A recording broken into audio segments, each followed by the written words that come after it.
நீங்கள் எல்லாரும் ஒரு விஷயத்தை ஆழமாக புரிஞ்சுக்கணும். சாப்பிட்றதுக்கே சோறு இல்லாமல் மக்கள் பிரச்சனை அப்படின்னு சொல்லி குரல் கொடுப்பவன் தலைவன் அல்ல.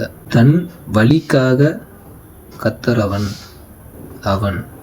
சொகுசு வாழ்க்கையை துறந்து ஏழ்மை நிலையில் இருக்கும் மக்களுக்கு குரல் கொடுப்பவனே தலைவன். அதாவது சொகுசு வாழ்க்கைக்கு ஆசைப்படக்கூடாது. இல்லாதவருக்கு எல்லாமே கிடைக்கணும்னு ஆசைப்படுறவன் தான் தலைவன். ஒவ்வொரு அநீதியையும் கண்டு ஆத்திரத்தில் அதிர்ந்து போவாய், ஆனால் நீயும் என் தோழன். சொன்னது யாரு?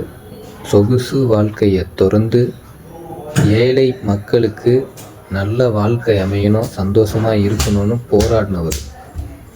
அவருக்கு தோழனாக இருக்கணும் அப்படின்னு நான் ஆசைப்பட்றேன். நீங்களும் எல்லாரும் ஆசைப்பட்டீங்கன்னா எல்லார் வாழ்க்கையும் நல்லாயிருக்கும். ஓகே, இந்த காலத்தில் அவருடைய தோழர்கள் நிறைய பேர் உருவாகிட்டு இருக்காங்க.